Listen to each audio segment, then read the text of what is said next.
Hello friends, എല്ലാവർക്കും മഹാലക്ഷ്മി സീരിയലിൽ ഇനി വരാൻ പോകുന്ന എപ്പിസോഡിൻ്റെ റിവ്യൂയിലേക്ക് സ്വാഗതം. അങ്ങനെ പ്രതാപനെയും അമ്മാവനെയും എന്തിനാണ് ലോക്കപ്പിൽ ഇട്ടിരിക്കുന്നത് എന്നറിയാനായിട്ട് ഉണ്ണി സ്റ്റേഷനിൽ എത്തുന്നുണ്ടെങ്കിലും SI ഒന്നും പറയാനായിട്ട് തയ്യാറാവുന്നില്ല. കണ്ണൻ സാറ് പറയാത്ത സ്ഥിതിക്ക് ഞാനും നിന്നോടൊന്നും പറയുന്നില്ല. പിന്നെ അവന്മാർ ചെയ്ത കുറ്റം എന്താണെന്ന് അറിഞ്ഞു കഴിഞ്ഞാൽ നിനക്ക് ചിലപ്പോൾ അതൊന്നും വലിയൊരു പ്രശ്നമാവില്ല. കാരണം നിനക്ക് പണത്തിനോട് മാത്രമാണല്ലോ സ്നേഹം. ഇനിയെങ്കിലും മര്യാദയ്ക്ക് ജീവിച്ചില്ലെങ്കിൽ നിന്നെയും പിടിച്ച് ലോക്കപ്പിൽ ഇടുമെന്ന് വിരട്ടുന്നുണ്ട് SI. ശേഷം ഉണ്ണി ലോക്കപ്പിലെത്തി പ്രതാപനെയും വാമനെയും കാണുന്നു. അവരെ അറസ്റ്റ് ചെയ്തിട്ടിരിക്കുന്നത് എന്തിനാണെന്ന് ചോദിക്കുന്നുണ്ടെങ്കിലും അവർക്കൊന്നും പറയാനായിട്ട് കഴിയുന്നില്ല.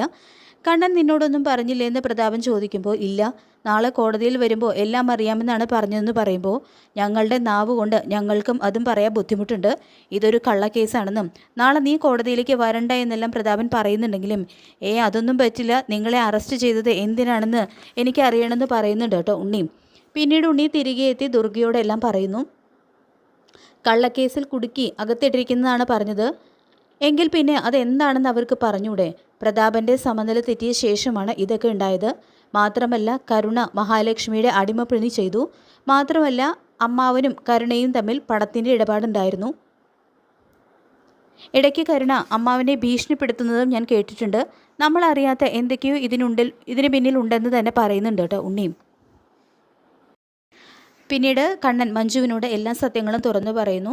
നമ്മുടെ അച്ഛൻ്റെ ദേഹത്തേക്ക് ലോറി ഇടിപ്പിച്ച് കയറ്റിയ ആ ലോറി ഡ്രൈവറെ ഞാൻ തേടി നടക്കുകയായിരുന്നു എന്നും ആ കൊലയാളി മറ്റാരുമല്ല പ്രതാപനായിരുന്നു, മഹിയതിന് സാക്ഷിയായിരുന്നു എന്നും പക്ഷേ പ്രതാപനെ കൊണ്ട് ആരും കൊല ചെയ്യിച്ചത് നിന്റെ അമ്മാവനായ വാമദേവനായിരുന്നു എന്നും സ്വന്തം പെങ്ങളെ അച്ഛന് കല്യാണം കഴിപ്പിച്ച് കൊടുത്തിട്ട് അയാൾ തന്നെ അച്ഛനെ കൊലപ്പെടുത്തി എന്നെല്ലാം പറയുമ്പോൾ അത് കേട്ട് ഞെട്ടിത്തെറിച്ച് നിന്ന് പോവുകയാണ് കേട്ടോ മഞ്ജു. തുടർന്ന് കണ്ണേട്ടൻ എന്നിട്ടും അയാളെ വെറുതെ വിട്ടു എന്ന് ചോദിക്കുമ്പോൾ അയാൾക്കുള്ള ശിക്ഷയാണ് ഞാൻ കരുണയിലൂടെ നൽകാൻ ശ്രമിച്ചതെന്നും തുടർന്ന് സംഭവിച്ച കാര്യങ്ങളെല്ലാം കണ്ണൻ മഞ്ജുവിനെ അറിയിക്കുന്നുണ്ട്.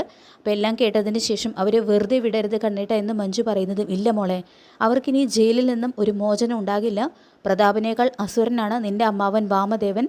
പ്രതാപൻ അന്ന് നമ്മുടെ കുടുംബത്തെ സംബന്ധിച്ച് ആരുമല്ലായിരുന്നു. പക്ഷെ വാമദേവൻ അയാൾ അച്ഛൻ്റെ ഏറ്റവും വിശ്വസ്തനായിട്ട് നിന്നുകൊണ്ട് അച്ഛനെ ചതിച്ച് കൊലപ്പെടുത്തി. ഇനിയാണ് വാമനും പ്രതാപനും കരുണയും അവളുടെ മുത്തശ്ശിയൊക്കെ അനുഭവിക്കാൻ പോകുന്നത് എന്നും അവരെ ജയിലിലടയ്ക്കാൻ വേണ്ടി ഞാൻ തന്നെ നാളെ നേരിട്ട് കോടതിയിൽ ഹാജരാകുന്നുണ്ടെന്നും കണ്ണൻ പറയുന്നുണ്ട് കേട്ടോ മഞ്ജുവിനോട്. തുടർന്ന് ഇനി നിൻ്റെ അമ്മയും ഉണ്ണിയും മാത്രമേ ഈ സത്യങ്ങളെല്ലാം അറിയാൻ ബാക്കിയുള്ളൂ. നാളെ പ്രതാപനെയും വാമദേവനെയും കോടതിയിൽ ഹാജരാക്കുന്നതോടെ അവരും എല്ലാം അറിയുമെന്ന് പറയുമ്പോൾ അവരറിഞ്ഞാൽ ഒരു ചുക്കും സംഭവിക്കില്ല കണ്ണേട്ടാ. പണത്തിനോട് മാത്രമാണ് എൻ്റെ ഏട്ടനും അമ്മയ്ക്കും ഒക്കെ ആർത്തി. പ്രതാപൻ്റെ കയ്യിൽ ഇഷ്ടം പോലെ പണമുണ്ടല്ലോ, അതുകൊണ്ട് അവർക്ക് ഇതൊക്കെ ചിലപ്പോൾ നിസ്സാരമായിട്ട് അവർ തള്ളിക്കളയുമെന്ന് പറയുന്നുണ്ട് കേട്ടോ മഞ്ജു. ഏതായാലും എൻ്റെ അച്ഛൻ്റെ ജീവനെടുത്ത ആ 2 കൊലയാളികളെ എനിക്ക് നേരിട്ടൊന്ന് കാണണമെന്നും പറയുന്നുണ്ട് കേട്ടോ മഞ്ജു. നാളെ നീയും കോടതിയിലേക്ക് വരണം. നമ്മുടെ അച്ഛൻ്റെ കൊലയാളികളെ ഹാജരാക്കുമ്പോൾ അവർക്ക് കോടതി വിധിക്കാൻ പോകുന്ന ശിക്ഷ എന്താണെന്ന് നിനക്ക് നേരിട്ട് തന്നെ അറിയാമെന്നും കണ്ണൻ പറയുന്നു. അങ്ങനെ മഞ്ജു പ്രതാപനെയും വാമദേവനെയും വലിച്ചു കീറാനുള്ള ദേഷ്യത്തിൽ സ്റ്റേഷനിലെത്തുന്നു. മഞ്ജുവിനെ കാണുമ്പോൾ തന്നെ സംഗതി പന്തിയല്ല എന്ന് പ്രതാപനും വാമദേവനും മനസ്സിലാക്കുന്നുണ്ട്. തുടർന്ന് നിങ്ങളെ 2 പേരെയും എന്തിനാണ് അറസ്റ്റ് ചെയ്ത് ഇതിനുള്ളിൽ ഇട്ടിരിക്കുന്നതെന്ന് കുറച്ചു മുൻപാണ് ഞാൻ അറിഞ്ഞത്. സ്വന്തം പെങ്ങളെ എൻ്റെ അച്ഛനെ കൊണ്ട് കല്യാണം കഴിപ്പിച്ചിട്ട് താൻ തന്നെ അച്ഛൻ്റെ ജീവൻ എടുത്തു അല്ലേടോ. തൻ്റെ മകൻ മേഘൻ ഇങ്ങനെയായതിൽ ഒരത്ഭുതവും ഇല്ല എന്ന് പറഞ്ഞുകൊണ്ട് വാമദേവന് കണക്കിന് കൊടുക്കുന്നുണ്ട് കേട്ടോ മഞ്ജു. എൻ്റെ അച്ഛനെ കൊന്നിട്ട് അതിൽ നിന്ന് നേട്ടം ഉണ്ടാക്കിയാൽ അത് നിലനിൽക്കില്ല എന്ന് നിങ്ങൾക്കിപ്പം മനസ്സിലായില്ലേ എടോ പ്രതാപ. ഇനി അനുഭവിക്കാൻ പോകുന്നത് നീ ആയിരിക്കില്ല, നിൻ്റെ മകള് കരുണയായിരിക്കും എന്ന് പ്രതാപനും നല്ല താക്കീത് തന്നെ മഞ്ജു കൊടുക്കുന്നുണ്ട്. തൻ്റെ മകളും അമ്മയും പിച്ചയെടുത്ത് തെണ്ടി നടക്കുന്നത് കാണും. എടോ വാമദേവ, തന്നെ ഞാൻ കുറച്ചു കാലം അമ്മാവ എന്ന് വിളിച്ചു. തനിക്കും പ്രതാപൻ്റെ അതേ അവസ്ഥ തന്നെയാണ് വരാൻ പോകുന്നത്. താനും കുടുംബവും അനുഭവിക്കുമെന്നും മഞ്ജു പറയുന്നുണ്ട് കേട്ടോ വാമദേവനോട്. അങ്ങനെ മഞ്ജു പോയതിന് ശേഷം മഞ്ജുവും എല്ലാം അറിഞ്ഞു കഴിഞ്ഞു. ഇനി ദുർഗയും ഉണ്ണിയും മാത്രമേ ബാക്കിയുള്ളൂ. നാളെ നമ്മളെ കോടതിയിൽ ഹാജരാക്കുന്നതോടെ അവരും എല്ലാവരും അറിയുമെന്ന് പറഞ്ഞുകൊണ്ട് വിഷമിക്കുന്നുണ്ട് പ്രതാപനും വാമദേവനും. കോടതിയിൽ താൻ കുറ്റം നിഷേധിച്ചാൽ മതി, അതുമാത്രമേ നമുക്കിനി ഇതിൽ നിന്നും രക്ഷപ്പെടാൻ മാർഗമുള്ളൂ എന്ന് വാമൻ വീണ്ടും പറഞ്ഞു കൊടുക്കുന്നുണ്ട് കേട്ടോ പ്രതാപനോട്. പിന്നീട് കണ്ണൻ തന്നെയാണ് കോടതിയിൽ വാദിക്കാനായിട്ട് എത്തുന്നത്. കൂടെ അസിസ്റ്റൻ്റ് വക്കീലായിട്ട് അനന്തവുമുണ്ട്. അപ്പോൾ മുത്തശ്ശിയെ കാണുന്നതും കാര്യങ്ങളൊക്കെ നിങ്ങൾ അറിഞ്ഞു കാണുമല്ലോ. എൻ്റെ കുഞ്ഞിനെയും മഹിയെയും ഇല്ലാതാക്കാൻ വേണ്ടിയാണ് നിങ്ങളുടെ കൊച്ചുമോള് സ്റ്റെപ്പിൽ നിന്നും അവരെ തള്ളി താഴെയിട്ടത്. പക്ഷേ മഹിക്കോ കുഞ്ഞിനോ ഒരു പോറൽ പോലും സംഭവിച്ചില്ല. പക്ഷേ അതുകൊണ്ടെന്താ വാമദേവൻ്റെ മുഖംമൂടി എനിക്കിപ്പോൾ വലിച്ചു കയറാൻ സാധിച്ചു എന്നും കണ്ണൻ പറയുന്നുണ്ട് കേട്ടോ മുത്തശ്ശിയോട്. തുടർന്ന് നിങ്ങളും നിങ്ങളുടെ മകനും ഉണ്ടാക്കിയിട്ടിട്ടുള്ള സ്വത്ത് മുഴുവൻ വിറ്റാലും ഈ കേസിൽ നിന്നും പ്രതാപിനെ രക്ഷിച്ചെടുക്കാൻ നിങ്ങൾക്ക് കഴിയില്ല. ഉണ്ണിയും എൻ്റെ രണ്ടാനമ്മയും ഇതുവരെ ഒന്നും അറിഞ്ഞിട്ടില്ല. അവരെ കാര്യങ്ങളൊക്കെ അറിയിക്കണ്ടേ? ഞാൻ അവരോടൊന്നും പറഞ്ഞിട്ടില്ല. അവർ തന്നെ നേരിട്ട് എല്ലാം അറിയട്ടെ എന്ന് കരുതിയിട്ടാണ് മടങ്ങിപ്പോകാൻ നിങ്ങളുടെ കൂടെ നിങ്ങളുടെ മോൻ കാണില്ല. ഇനി അയാളും വാമദേവനും ഇവർക്ക് രണ്ടുപേർക്കും ജയിലിൽ നിന്നും മോചനം ഉണ്ടാവില്ല.